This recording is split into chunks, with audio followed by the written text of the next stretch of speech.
va continuer ce qu'on a débuté la semaine passée. On a regardé ensemble que le cheminement sur lequel nous sommes est pavé de souffrance et Christ nous a donné cet exemple-là, n'est-ce pas? Et puis, on a vu que c'est par la grâce de Dieu qu'il souffrit la mort pour tous.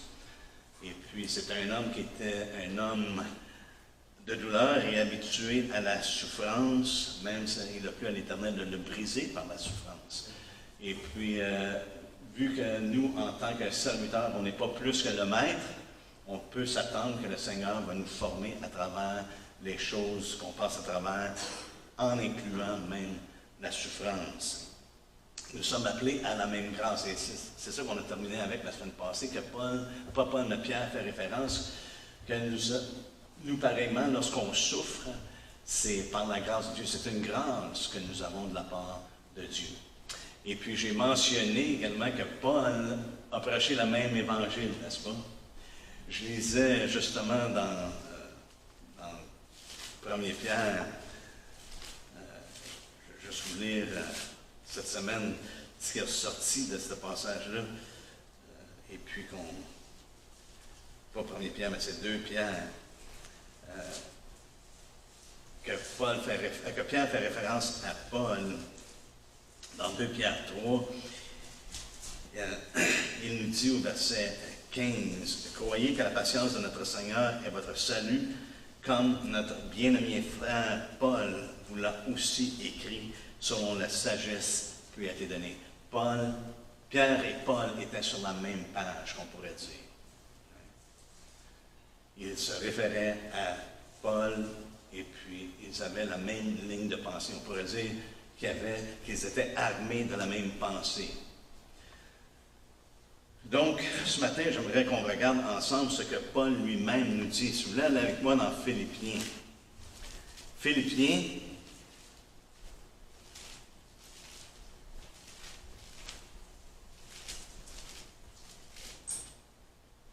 c'est au premier chapitre que nous allons lire ensemble la grâce de Dieu qui est à l'œuvre dans nos vies. C'est au 29e verset que l'on lit. « Et cela vient de Dieu car il vous a été fait la grâce par rapport à Christ, non seulement de croire en lui, mais encore de souffrir pour lui, en soutenant le même combat que vous m'avez vu soutenir et que vous apprenez maintenant que je soutiens encore. » Et on voit ici que Paul associe la souffrance est due parce que nous sommes engagés dans un combat. Et ce matin, comme je l'ai mentionné la semaine passée, c'est le même encouragement que je vais emmener, parce qu'on a besoin d'être encouragé. Et on l'a entendu encore ce matin par la bouche de Denis, de persévérer, encourager de persévérer, parce qu'on sait que le combat va s'intensifier. Le combat va devenir de plus en plus difficile.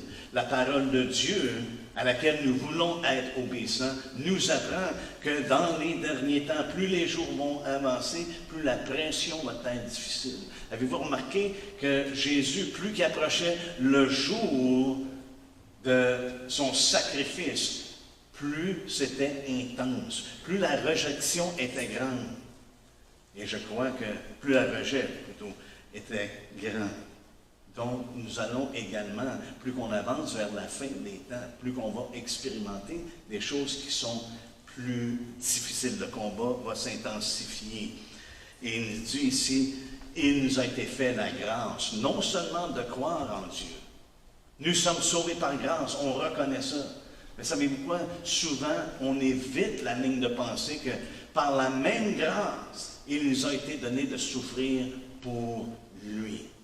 Donc, on peut ici regarder que la souffrance devient une source de témoignage. Comment est-ce qu'on agit, comment est-ce qu'on réagit à travers la souffrance devient vraiment un témoignage pour ceux qui nous entourent.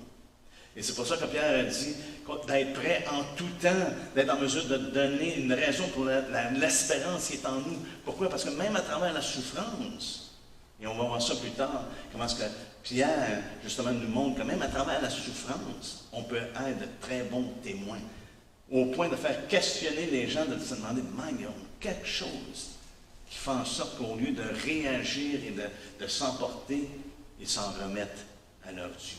Ils ont une confiance en leur Dieu. Et il vous a été fait cette grâce-là. Et souvent, je dis aux gens, je dis que la grâce de Dieu vous comble. Mais je n'avais jamais vraiment réalisé à quel point que la grâce de Dieu surpasse simplement le salut. Mais lorsqu'on dit que la grâce de Dieu vous comble, ça veut peut-être bien dire aussi que vous allez passer à travers des moments plus difficiles. Parce qu'il vous a été fait la grâce non seulement de croire, mais de souffrir pour lui. Et on voit que c'était vraiment le désir de Paul. C'est une chose qu'on réalise, on a chanté concernant « c'est ma passion hein, de vouloir te servir ». Mais Paul avait une passion, frère et sœur, de connaître Jésus-Christ. On sait que Paul, à comparer avec les autres apôtres, il n'a pas marché avec Jésus pendant qu'il était sur la terre. Mais par contre, il avait ce désir-là de le connaître et de le connaître intimement. Et c'est ce qu'il nous dit dans Philippiens, justement, au 3e chapitre. Lorsqu'il dit au verset 10, « Ainsi je connaîtrai Christ et la puissance de sa résurrection. » Il voulait connaître Christ, mais non pas seulement intellectuellement, mais il voulait connaître Christ et la puissance de sa résurrection. La réalité du fait que Christ est ressuscité des morts. Frères et sœurs, c'est cette puissance-là que Paul fait référence à maintes reprises dans ses épîtres. Qu'on puisse connaître la puissance infinie de Dieu. Et il l'a prouvé comment en ressuscitant Jésus-Christ d'entre les morts. Et c'est cette puissance-là que Paul voulait connaître. Je veux connaître Christ, connaître la puissance de sa résurrection et connaître, qu'on pourrait dire, ici, parce que c'est la pensée, c'est la continuité de sa pensée. Je connaîtrai Christ et, on pourrait rajouter, et je connaîtrai la puissance de sa résurrection, et je connaîtrai la communion de ses souffrances. Imaginez-vous la passion qu'il avait d'être si identifié avec Christ que pour Paul, ça ne gênait pas de souffrir. Et c'est une chose même qu'il a rappelé les gens continuellement, que c'était une possibilité. Et même le Seigneur Jésus lui avait déjà révélé, il l'avait dit à Ananias. Parce qu'Ananias a dit, ce gars-là, il fait du trouble pour l'Église. Mais il dit, faites-en pas, c'est un instrument que j'ai choisi. Et je vais lui montrer à quel point il doit souffrir. Pour mon nom. Fait que Paul avait été armé de cette pensée-là. Comme Pierre l'a dit, n'est-ce pas? Christ a souffert, et il nous dit, nous également, armez-vous de la même pensée. À l'exemple de notre maître, Paul était armé de cette pensée-là parce que le Seigneur lui avait révélé qu'il allait souffrir pour le nom de Christ. Et frères et sœurs, je crois qu'il est tellement important pour nous de s'armer de cette pensée-là parce que ça s'en vient de plus en plus amplifié et ça va aller en grandissant de plus en plus. Ce n'est pas un message pour essayer de nous épeurer, c'est un message pour nous encourager à être armés de la même pensée. De dire, hey, c'est pas quelque chose de pas correct avec moi, c'est pas quelque chose que je fais qui m'emmène dans ces troubles-là, mais ça peut être à cause du nom de Christ. C'est à cause que nous lui appartenons et qu'on marche avec lui. Il veut être ici dans cette connaissance de la communion des souffrances de Christ en devenant conforme à lui dans sa mort pour parvenir, si je puis, à la résurrection d'entre les morts. En devenant conforme à lui dans sa mort. Ça fait penser que Paul, c'était pas simplement de souffrir, mais il était prêt à mourir. Et qu'est-ce que ça nous dit dans l'Apocalypse? Que les saints ont vaincu, n'est-ce pas? Parce qu'ils ne considéraient pas leur vie jusqu'à la mort. Ils n'avaient pas peur de mourir. Ce n'était pas seulement la parole de leur témoignage, mais ils ne craignaient pas pour leur vie. Ils étaient prêts à tout donner. Il est tellement facile de chanter ces paroles-là, mais c'est autre chose lorsqu'on se met en face de la réalité qu'il y a des temps, des moments qui peuvent nous demander de tenir ferme à ce point-là, même au point de la mort. Il y a des pays qui connaissent ça. Et souvent, on a la tendance de penser, peut-être ici en Amérique du Nord, on va éviter ces choses-là. Mais malheureusement, frères et sœurs, je ne pense pas qu'ici en Amérique du Nord, voyant les choses de la façon qu'elles avancent en ce moment, qu'on va être épargné de connaître Christ, de connaître la puissance de sa résurrection et de le connaître dans la communion de ses souffrances, en devenant conforme à lui, en sa mort. Comment est-ce que Jésus a été conforme? Quelle est la conformité à sa mort? Si on regarde dans Philippiens 2, justement, ça nous dit qu'il s'est humilié jusqu'au point de mourir, même la mort sur la croix. Donc, il y avait une humilité, même si ce qu'il a subi, ce n'était pas pour ses propres péchés, ce n'était pas pour les choses qu'il avait fait qui étaient mal. Donc, il y a des choses, frères et sœurs, qu'on peut s'attendre, qu'on va souffrir, pas parce qu'on mérite de souffrir, mais simplement parce qu'on est à Christ, parce qu'on appartient à Jésus-Christ. Amen. Paul encourage Timothée, et juste pour vous dire que c'était vraiment une ligne de pensée. Et lorsque je regarde dans la parole de Dieu, je vois à quel point c'est une ligne de pensée. C'est vraiment d'être armé de la pensée dont Pierre nous fait part. Armez-vous de la même pensée. Christ a souffert, armez-vous de la même pensée. Et on voit à travers les Écritures qu'ils étaient armés de la même pensée et ils font référence à maintes reprises de ces choses-là. Et puis Paul, pour encourager son protégé, comme on pourrait dire, son jeune homme, en tant que mentor, il l'a préparé pour des choses qui étaient avant lui, qui étaient au-devant de lui. Dans 2 Timothée, au premier chapitre, nous lisons au verset 8, « N'aie donc point honte du témoignage à rendre à notre Seigneur, ni de moi son prisonnier, mais souffre avec moi pour l'Évangile, par la puissance de Dieu. » Voyez-vous l'association ici qu'il fait? Il lui dit ici, « N'aie pas honte. » N'aie donc point honte du témoignage à rendre à notre Seigneur. Le Seigneur a été associé avec la souffrance, il a été associé avec le rejet, il a été associé avec les malfaiteurs. Et Paul ici dit, n'aie pas honte du témoignage à rendre à notre Seigneur, ni de moi son prisonnier, mais souffre avec moi pour l'Évangile. À travers la souffrance, on peut être un très bon témoignage. Comment est-ce qu'on gère ce qu'on vit, devient une source de témoignage pour les autres. Et puis son dessin, pour épargner un peu de temps, son dessin au verset 10, ça dit qui a été manifesté, Christ a été manifesté par la venue de notre Seigneur Jésus-Christ. Le salut a été manifesté par la venue de notre Seigneur Jésus-Christ, qui a réduit la mort à l'impuissance et a mis en évidence la vie et l'immortalité par l'Évangile. C'est pour cet Évangile que j'ai été établi prédicateur et apôtre, chargé d'instruire les païens, et c'est à cause de cela que je souffre ces choses. Paul était vraiment au courant de la raison pour laquelle il souffrait, c'est parce qu'il était associé à Christ, parce qu'il vivait l'Évangile. Et il encourage Timothée, il dit, Timothée, il était un jeune prédicateur, souffre avec moi. Parce que l'appel de Dieu inclut la souffrance. Ce n'est pas seulement de croire, ce n'est pas seulement la grâce de croire, mais c'est la grâce de souffrir avec lui. Il dit, souffre avec moi. Et voici la raison pour laquelle je souffre ces choses, les choses que j'ai vécues. Mais je n'en ai point honte, car je sais en qui j'ai cru, et je suis persuadé qu'il a la puissance de garder mon dépôt jusqu'à ce jour-là. Quel jour qui fait référence? Il fait référence au jour du Seigneur, n'est-ce pas?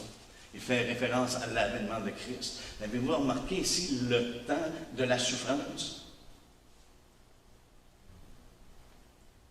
Paul était armé. Sa pensée, là, il était armé dans sa pensée à propos de la souffrance. Ce n'était pas juste un petit bout. Je vais en faire un petit bout, après ça, mais le Seigneur va permettre que ça aille bien. Non, il était armé, il n'y en avait point honte, mais il est armé jusqu'à ce jour-là. Si j'ai besoin de souffrir jusqu'au jour où je meurs, qu'il avait cette ligne de pensée-là. Et c'est ce qu'il voulait communiquer à Timothée. Parce que le chemin dans lequel nous sommes, frères et sœurs, on ne sait pas combien de temps ça va durer. Et on ne sait pas à quel point on peut être appelé à souffrir. Mais si on est armé de la même pensée que Christ, et c'est jusqu'à ce jour-là, et Jésus, il l'était jusqu'à temps qu'il souffre à la croix. C'est la raison pour laquelle il est venu. Et nous, on est appelés à être ses témoins. Je ne suis pas en temps partiel. On est appelés à être ses témoins jusqu'à ce jour-là. Jusqu'à la fin. C'est pour ça que le Seigneur nous parle de persévérer jusqu'à la fin. C'est celui qui persévère. Lorsque le Seigneur parle, frères et sœurs, je crois qu'on devrait être comme Samuel. C'est OK, je vais écouter. Parce que c'est lui qui nous dit, c'est celui qui persévère jusqu'à la fin qui sera sauvé. Et même lorsqu'il parle aux églises dans l'Apocalypse, il fait mention de ces choses-là. Celui qui vaincra. Ça, moi, si quelqu'un me dit, c'est celui qui vainc qui va avoir les bénéfices ou qui va jouir des bénédictions, ça veut dire que celui qui ne vainc pas, j'imagine qu'il n'y a pas part à ces bénédictions-là, n'est-ce pas? Du moins, c'est comme ça que je le comprends. Parce que le Seigneur ne dit absolument rien pour rien dire. Autrement dit, chaque parole que le Seigneur nous donne est importante et c'est à nous d'écouter.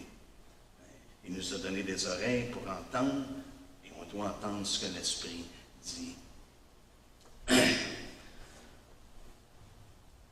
Pour Paul, ce n'était pas un sujet de honte. Il dit bien clairement ici, je n'en ai point honte.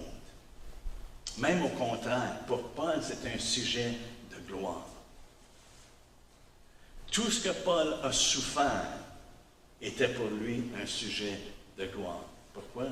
Parce que ça démontrait qu'il connaissait Christ, qu'il connaissait la puissance de sa résurrection et qu'il connaissait la communion de ses souffrances. Qu'il était vraiment dans cette marche avec lui, dans l'intimité. Et ce n'était pas juste ce que Paul voulait faire, mais il faisait ce que Christ voulait que Paul fasse. Il n'y en avait aucune honte. Tu voulais tourner avec moi dans 2 Corinthiens, au chapitre 11. À tel point que Paul se sert de ses souffrances comme étant son CV. Paul se sert de ses souffrances comme étant une preuve vraiment de son apostolat. Aujourd'hui, on est loin de ça. Lorsqu'une personne souffre, souvent on l'associe avec quelque chose de pas correct dans sa vie. Lorsqu'un ministre, quelle que soit la personne, on a de la difficulté à associer que la grâce de Dieu est à l'œuvre dans cette personne-là. Parce qu'on pense, la grâce de Dieu, la bénédiction, les choses ouvrent, les portes ouvrent, tout va bien, et tout vraiment là, se met en place. Et Dieu démontre vraiment qu'il est dans la volonté de Dieu, quand tout va bien. Mais Paul ici, au contraire, lui dit, plus ça allait mal, plus il savait qu'il était dans la volonté de Dieu. Pourquoi? Parce qu'il était armé de la même pensée. Christ a souffert, et on peut s'attendre que le Maître a souffert, que nous également nous allons souffrir. Et Jésus le dit, ils m'ont rejeté, ils m'ont persécuté, ils m'ont haï, ils vont aussi faire la même chose à ceux qui me suivent. Et on peut s'attendre à ça, frères et sœurs. Et de plus en plus, c'est ça, moi, comme Denis disait, c'est ma crainte, c'est ma crainte, c'est ma crainte, avec tout ce qui se passe de nos jours, savez-vous quoi? Parce que c'est la réalité. Jésus, justement, je lisais ça la semaine passée, concernant « Trouverai-je la foi ?» Est-ce que le Fils de l'homme va trouver la foi lorsqu'il viendra? Que le Seigneur donne ça à ses disciples, il leur dit « Réfléchissez là-dessus, là. » Et la foi, on sait d'où elle vient, n'est-ce pas? Elle vient de ce qu'on entend, et ce qu'on entend vient de la parole de Dieu. Et là, l'importance de vraiment de se tourner à la parole continuellement, à s'encourager à travers la parole que Dieu nous donne. Et regardez ce que Paul nous dit. On va commencer au verset 23. Sont-ils ministres de Christ? Je parle en termes extravagants. Je le suis plus encore. Par les travaux, bien plus. Par les coups, souffrance, bien plus. Par les emprisonnements, souffrance, bien plus. Souvent en danger de mort, j'appellerais ça souffrance. 5 fois j'ai reçu des Juifs 40 coups moins 1, souffrance. 3 fois j'ai été battu de verge, souffrance. 1 fois j'ai été lapidé, souffrance. 3 fois j'ai fait naufrage, souffrance. J'ai passé 1 jour et 1 nuit dans l'abîme, souffrance. Fréquemment en voyage, j'ai été en péril sur les fleuves, souffrance. En péril de la part des brigands, souffrance. En péril de la part de ceux de ma nation, souffrance. En péril de la part des païens, souffrance. En péril dans les villes, souffrance. En péril dans les déserts, souffrance. En péril sur la mer, souffrance. En péril parmi les faux frères, souffrance. Wow! Son pédigré, c'est tout en rapport avec pratiquement la souffrance.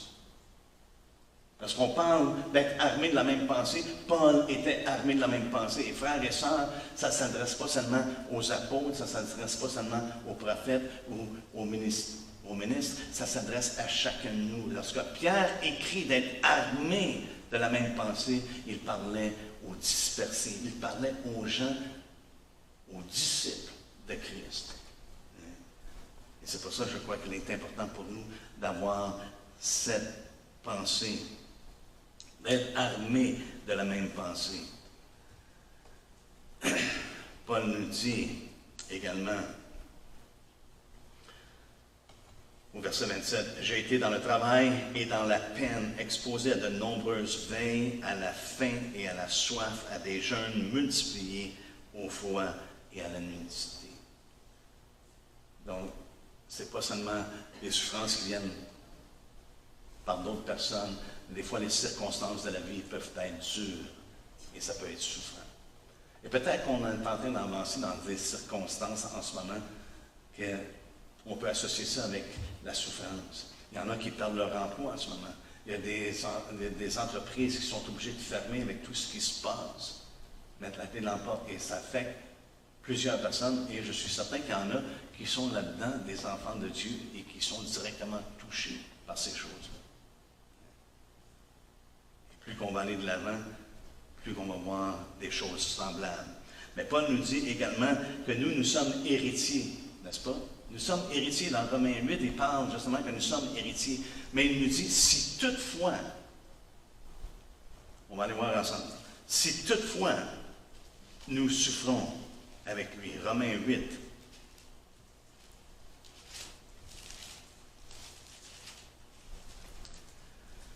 au verset 17, « Or, si nous sommes enfants, nous sommes aussi héritiers. » Dieu ne parle pas de ses enfants, n'est-ce pas?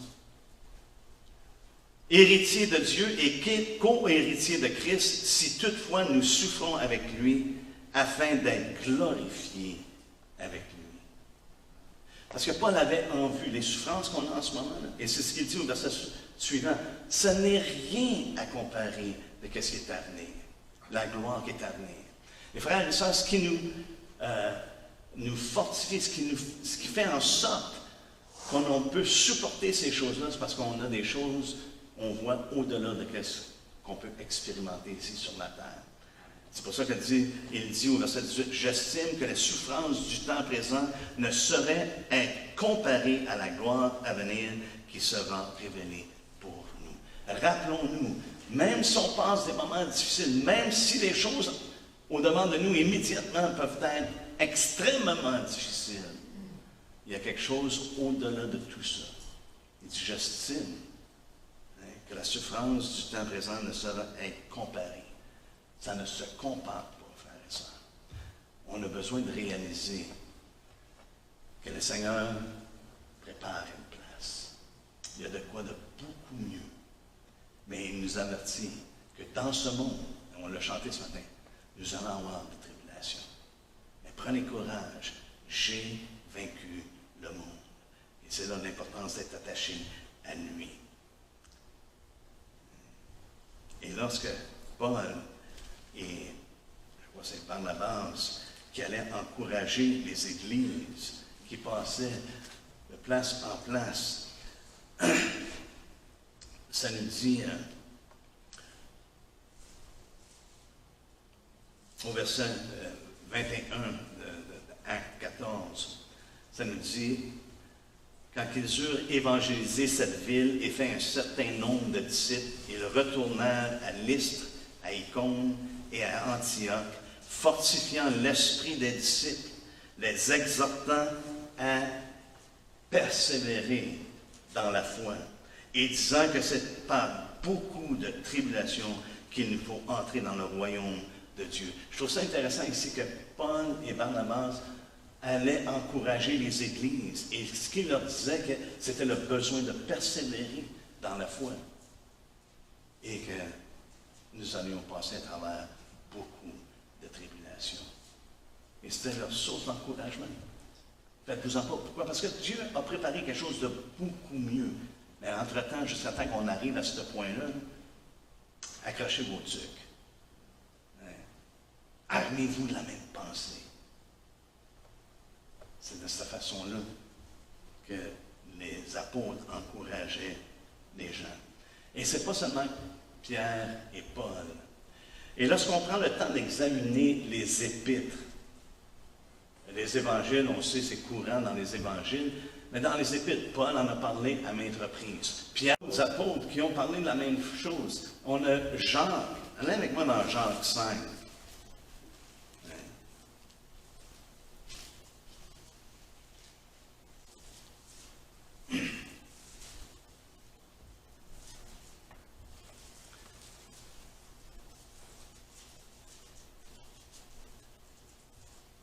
On voit dans chaque livre, dans chaque épître du Nouveau Testament, comment est-ce qu'il est fait référence que les disciples de Christ allaient souffrir, ou du moins d'être armés de la même pensée. Regardez au verset 10, qu'est-ce que ça nous dit. Prenez mes frères pour modèle de souffrance. Qui c'est qui regarde, dites-moi, le modèle que j'ai, c'est un modèle de souffrance. Ce n'est pas nécessairement la tendance qu'on a. Est-ce qu'on a la tendance à avoir des modèles, des héros, des gens, des conquérants, mais des gens qui, des fois, qui souffrent et puis qui pensent, qui ont souffert toute leur vie. Mais ici, les prophètes ont souvent souffert. Et les choses qu'ils ont prophétisées ne sont pas venues au passé dans leur temps. C'est pour ça qu'il dit, si prenez, mes frères, pour modèle de souffrance et de patience, les prophètes qui ont parlé au nom du Seigneur. Voici, nous disons, bienheureux ceux qui ont souffert patiemment.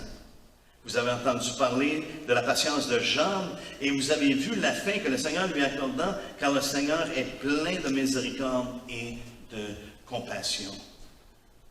Et on sait qu'est-ce qui est arrivé avec Job. Il a souffert énormément, autant au niveau physique que le rejet par ses amis et ces choses-là. Mais on sait la fin qu'il a eue. Il a été béni au double, n'est-ce pas? Et ça vient chercher ce que Paul disait. Jacques, pratiquement, nous rappelle ce que Paul a dit. Ce n'est rien ce qu'on peut souffrir en ce moment à comparer de ce qui est à venir. La gloire qui est à venir. C'est absolument rien. C'est pour ça, je crois qu'il est important d'être armé de la même pensée et de regarder vraiment à la parole de Dieu, de regarder les exemples que nous avons dans les Écritures. Jean, également, dans ses épîtres, nous parle de la même chose. En 1 Jean 3,13, il dit « Ne vous étonnez pas, frères, si le monde vous hait. » C'est une forme de souffrance d'être haï par les gens, n'est-ce pas? D'être rejeté. Et les gens désiraient qu'on soit éliminé.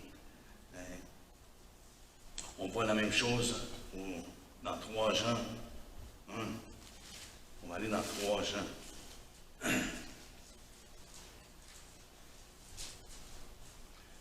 Savez-vous quoi? C'est possible de vivre des souffrances même au sein de l'Église.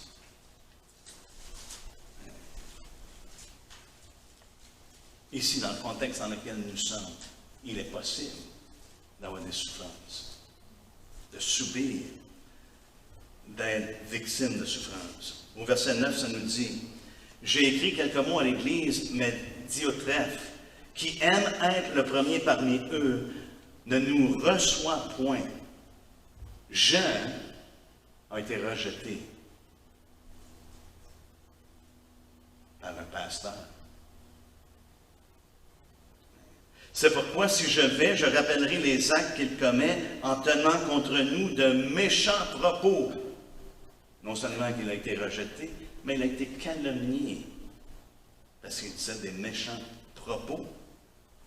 Non content de cela, il ne reçoit pas les frères, il rejette aussi les autres. Fait que ce n'était pas simplement l'apôtre, c'était les frères. Et ceux qui voudraient le faire, il les en empêche et les chasse de l'Église. Les membres de l'Église même souffrent parce que cet homme-là dit non. Il empêche que les gens reçoivent les apôtres et il chasse de l'Église ceux qui veulent le faire. Et des fois, c'est possible de souffrir même au sein de l'Église. Simplement parce que quelqu'un veut prendre le dessus. Quelqu'un veut se glorifier au-dessus même de Christ, au lieu de prendre la charge de l'Église, au lieu de laisser Christ mener l'Église.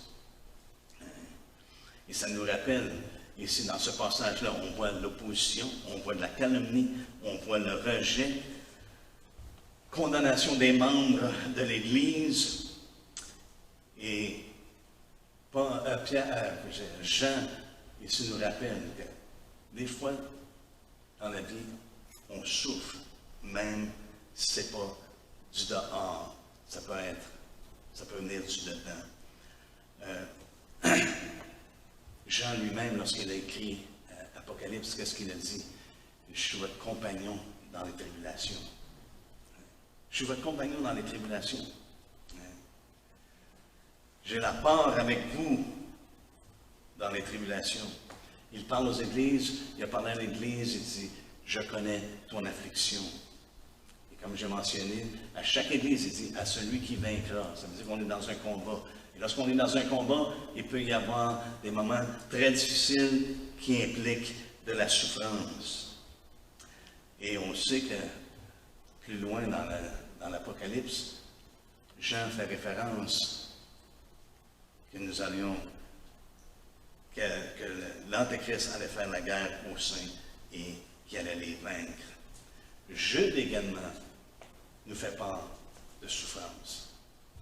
Et à date, toutes les personnes qu'on a nommées, c'est toutes les personnes qui ont été utilisées par Dieu pour écrire les Écritures. Et chacun nomme le fait qu'elle a de la souffrance, qu'il y a des périls. Ici, dans Jude, on sait que c'est le péril qu'il y en a qui vont détourner de la foi et qui vont chercher à changer la grâce de Dieu, emmener les gens à vivre dans le dérèglement. Il va y avoir un péril qu'on pourrait dire hérétique. Donc, il nous fait peur. Il y a des gens qui vont suivre la voie de Caïn, qui vont se jeter pour un salaire dans l'égarement de Balaam au verset 11. Et se sont perdus par la révolte de Corée. Donc, à l'intérieur de l'Église, il y a ces combats-là. Et si on va au verset 17 dans Jude.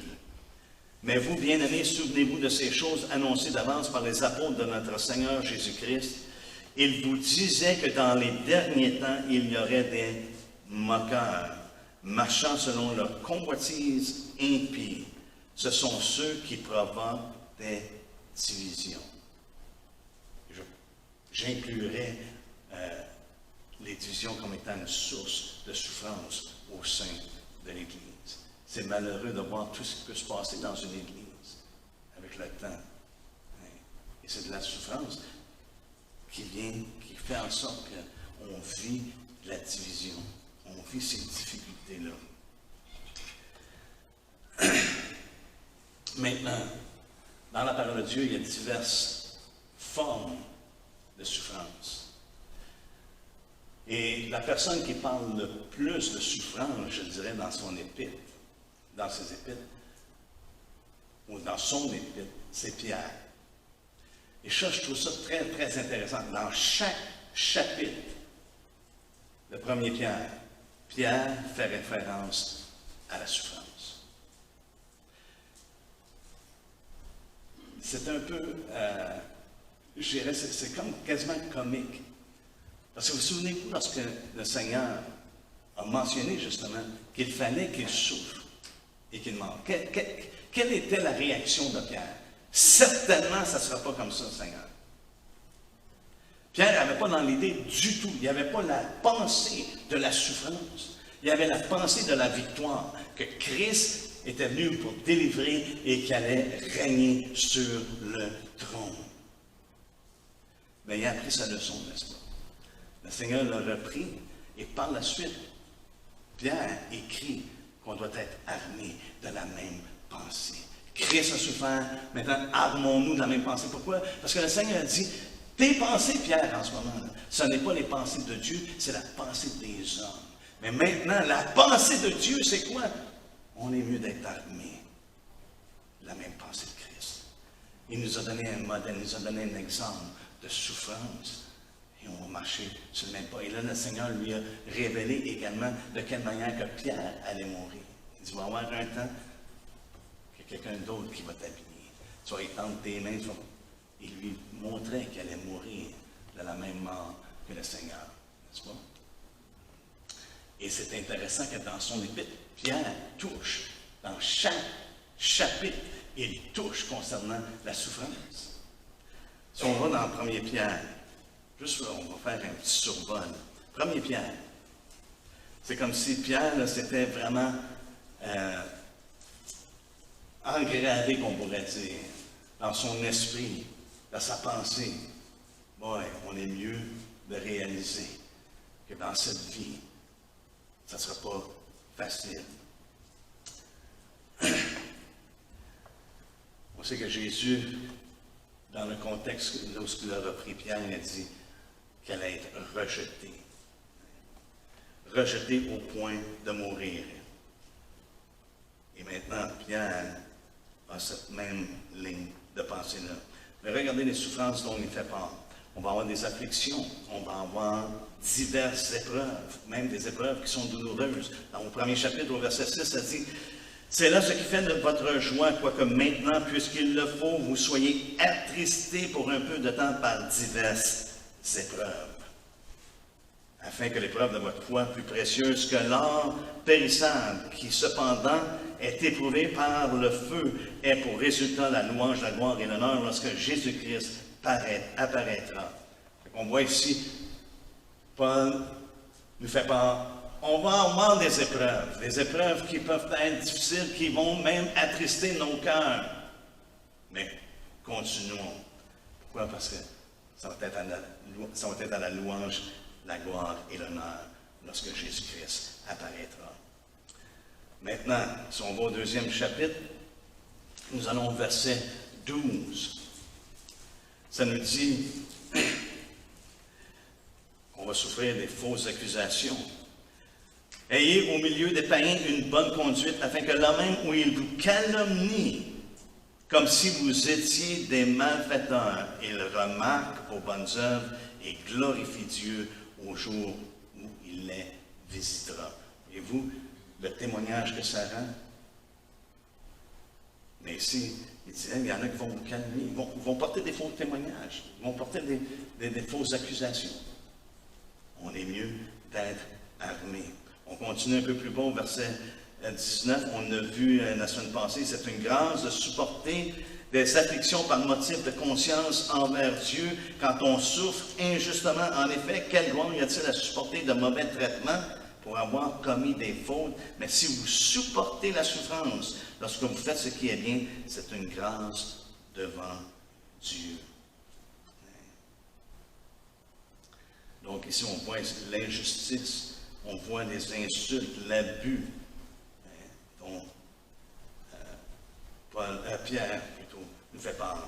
Verset 21, et c'est à cela que vous avez été appelés, parce que Christ aussi a souffert pour vous, vous laisser un exemple afin que vous suiviez ses traces. Lui qui n'a point commis de péché et dans la bouche duquel ne s'est point trouvé de fraude, lui qui injuriait ne rendait point d'injure, maltraité ne faisait point de menace, mais s'en remettait à celui qui juge justement. Ça, c'est l'exemple que nous avons. Mais ici, on voit, on peut subir des injustices, des abus, et ces choses-là, des insultes, les gens qui vont nous maltraiter. Et je trouve ça intéressant, à tous les chapitres, ici, à 2 reprises au chapitre 2, chapitre 3, si on va ensemble à partir du verset 13. Et qui vous maltraitera si vous êtes zélés pour le bien? D'ailleurs, même si vous souffriez pour la justice, vous seriez heureux.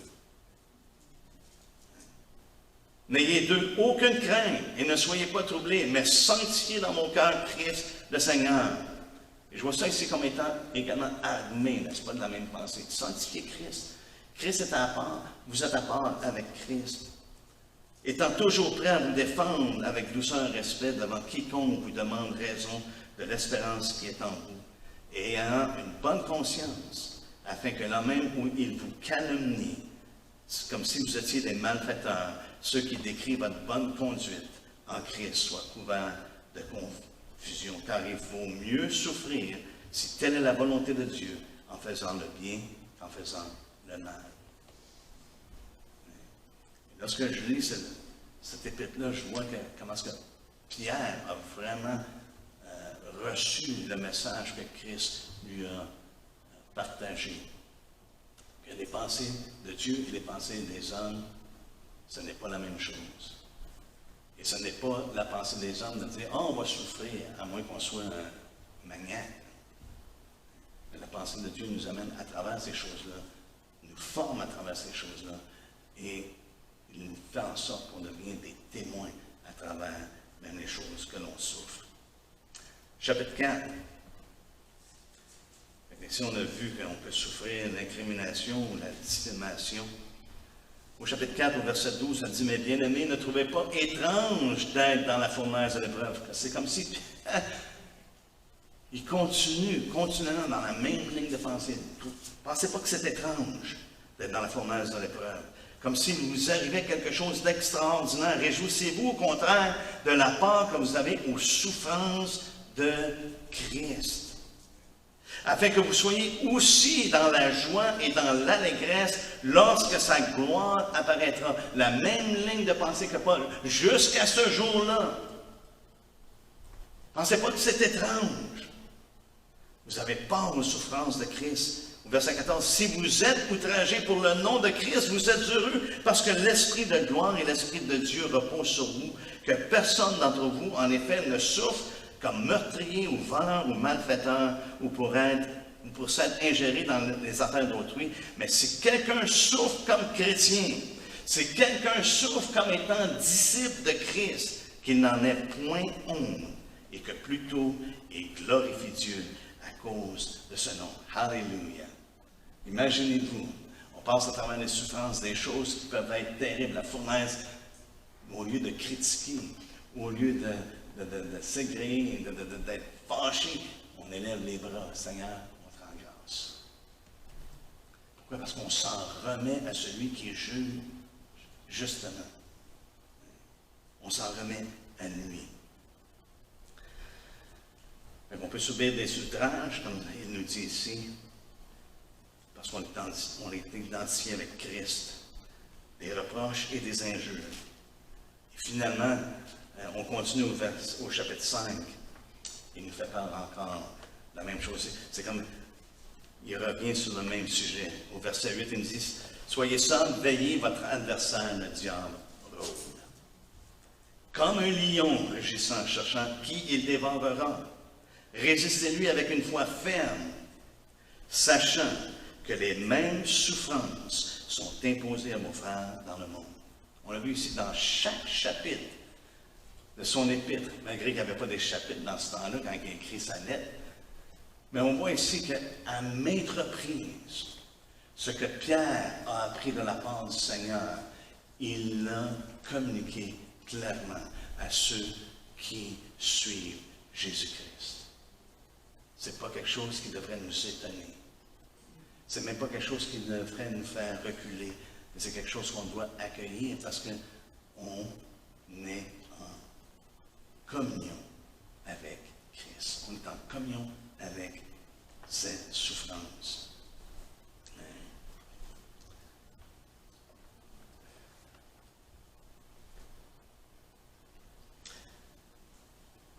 Selon les Écritures, on peut conclure, je crois, avec assurance, que le monde entier est en train de se diriger vers un régime totalitaire. Si je lis bien Apocalypse, le livre de l'Apocalypse, on est en train de se diriger vers ce régime-là. Okay? Parce que ça nous dit que la bête allait régner, et puis le prophète allait affirmer, et qu'elle allait, à un moment donné, obliger les gens à l'adorer et à recevoir une marque et ces choses-là. On sait qu'on s'en va vers un régime totalitaire. Et c'est intéressant que c'est une bête, n'est-ce pas? Et Paul nous dit de faire attention, il dit, votre adversaire, le diable, rugit comme un lion. On peut s'attendre qu'il va y avoir de l'animosité. Un lion, l'animosité, une bête de l'animosité, et on sait qu'il va faire la guerre aux saints et qu'il va les vaincre. Un régime totalitaire, c'est un régime où on sait que c'est l'État qui a le pouvoir. Elle s'accapare des pouvoirs.